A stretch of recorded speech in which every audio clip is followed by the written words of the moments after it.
মুসলিম লীগ 2 সরকার পরিচালিত পশ্চিম বাংলাদেশে ফের ভাঙচুর হলো মূর্তি। রাতের অন্ধকারে মন্দির থেকে টেনে বার করে নিয়ে এক এক করে ভাঙচুর করা হচ্ছে 5টি মূর্তি। ঘটনা মালদা জেলার হরিশ্চন্দ্রপুরে। গত শনিবার যে মালদা জেলায় দাঁড়িয়ে হিন্দুদের একজোট হওয়ার ডাক দিয়ে গিয়েছেন প্রধানমন্ত্রী নরেন্দ্র মোদী, যার নামে এখনো রাতের ঘুম ছুটে যায় জেহাদিদের। মোদীর সফরের পর নিজেদের অস্তিত্ব জানান দিতেই কি এই হামলা? উঠছে প্রশ্ন। মমতা বন্দ্যোপাধ্যায়ের রাজত্বে বেলাগাম প্রসন্নীতির বদান্যতায় পশ্চিমবঙ্গে হিন্দুদের মন্দির ও দেবদেবীর মূর্তি ভাঙচুর এখন নিত্যদিনের ঘটনা হয়ে গিয়েছে। দক্ষিণ 24 পরগনা থেকে পূর্ব মেদিনীপুর প্রায় রোজই পাওয়া যায় মন্দির ও মূর্তি ভাঙচুরের খবর। আর প্রতি ক্ষেত্রেই পুলিশের ভূমিকা যত কম বলা যায় তত ভালো। কোথাও ঘটনাকে ধামাচাপা দিতে মা কালীর ভাঙা মূর্তিকে প্রিজন ভ্যানে তুলে নিয়ে যায় পুলিশ, কোথাও আবার অভিযুক্তকে গ্রেফতার করলেও সে যে সাম্প্রদায়িক ব্যক্তি নন তার সার্টিফিকেট দিতে বসে যান পুলিশ সুপার। আর তাতেই রোজ বাড়ে জেহাদিদের মনোবল, যার জেরে এবার মন্দির থেকে 5টি মূর্তি টেনে বার করে ভাঙচুর করা হয়েছে বলে অভিযোগ উঠেছে হিন্দু সংখ্যালঘু মালদা জেলায়।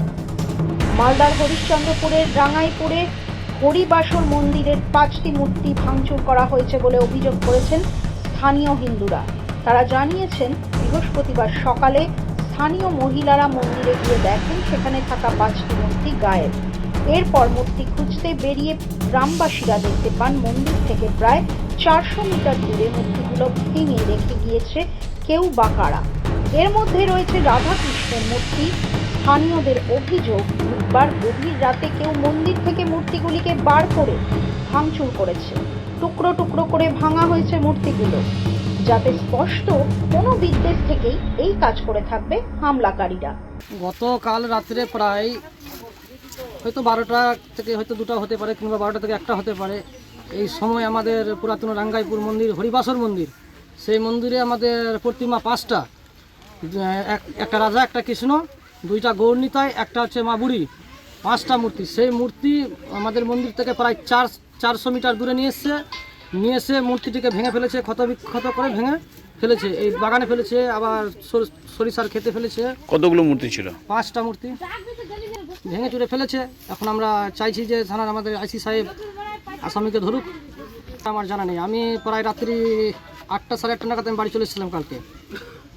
ওটা আমি আমার কাছে খবর নাই এখনো। পুলিশ বলছে আমরা এখন আসামিকে ধরার ব্যবস্থা নিচ্ছি। মোবাইল নেটওয়ার্কের মাধ্যমে ধরা পড়বে যে মন্দিরটার কাছে কতজন ছিল না ছিল। আমি পুলিশের কাছে এটা আবেদন করছি যে লোকেশন ট্র্যাক করে আসামিকে ধরা হোক।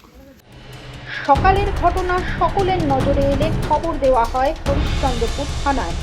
আইসি মনোজিৎ সরকারের নেতৃত্বে পুলিশ বাহিনী ঘটনাস্থলে পৌঁছেছেন চাঁচলের মহকুমা আধিকারিক। শুরু হয়েছে তদন্ত।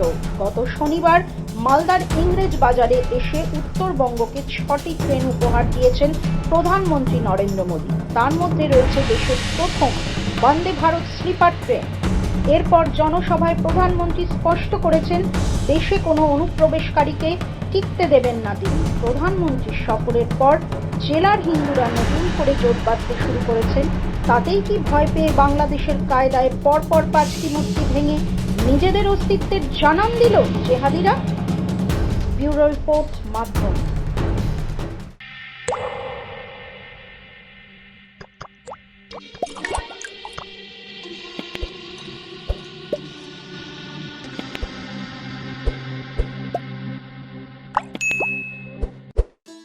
उत्तर प्रदेश के मुख्यमंत्री योगी आदित्यनाथ के नेतृत्व में आज उत्तर प्रदेश में गौमाता न केवल सुरक्षित है बल्कि प्रदेश की अर्थव्यवस्था को नई ताकत दे रही हैं।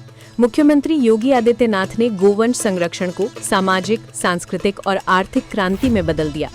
प्रधानमंत्री नरेंद्र मोदी के विजन और योगी सरकार की कार्य योजना से 2 जनवरी 2019 को देश की पहली निराश्रित गोवंश संरक्षण नीति उत्तर प्रदेश में लागू हुई। अगर कोई किसान 4 गोवंश रखता है तो 4 गोवंश के लिए 6,000 रुपए महीना हम उनको देते हैं। आम के आम और गुठली के भी दाम, यानी गौ माता की सेवा का पुण्य भी पाओ और सरकार का अनुदान भी पाओ।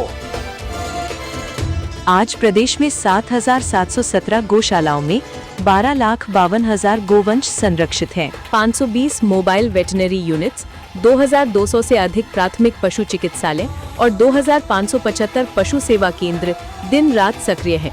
ग्राम स्तर पर जैविक खेती को बढ़ावा मिल रहा है। प्रतिदिन 5500 टन गोबर से वर्मी कंपोस्ट, गोकास्ट, धूप बत्ती, जीवामृत, घनामृत जैसे उत्पाद बन रहे हैं, जिनमें महिला समूहों की सक्रिय भागीदारी ने लाखों महिलाओं को आत्मनिर्भर बनाया है। स्वदेशी नस्लों के संरक्षण और 3,08,000 निःशुल्क कृत्रिम गर्भाधान से दुग्ध उत्पादन में ऐतिहासिक वृद्धि हुई है। 390 लाख मीट्रिक टन का रिकॉर्ड उत्पादन, 1,67,000 करोड़ रुपए के योगदान के साथ गौ आधारित ग्रामीण अर्थव्यवस्था आज उत्तर प्रदेश मॉडल की सफलता का प्रमाण है। एक ऐसा मॉडल जो आत्मनिर्भर गांव और समृद्ध भारत का सपना साकार कर रहा है। मुख्यमंत्री सहभागिता योजना तथा पोषण मिशन अंतर्गत 1,14,089 लाभार्थियों को 1,69,024 गोवंश सुपुर्दगी में दिए गए हैं। मेरा नाम गोरखनाथ यादव, ग्राम जौकाबाद, पोस्ट कुडहन, जिला जौनपुर, उत्तर प्रदेश का रहने वाला हूँ। उत्तर प्रदेश सरकार द्वारा हमें 70,000 रुपये गौशाला बनाने के लिए मिला, जिसमें हमने 27/10 का गौशाला बनवाया। गोमाता संरक्षण के इस मॉडल से उत्तर प्रदेश में सभी तरह के कार्यक्रम तथा योजनाएं बनाई गई हैं, जिससे राज्य के साथ साथ देश का भी विकास हो रहा है। गोमाता का आशीर्वाद, विकसित उत्तर प्रदेश, विकसित भारत।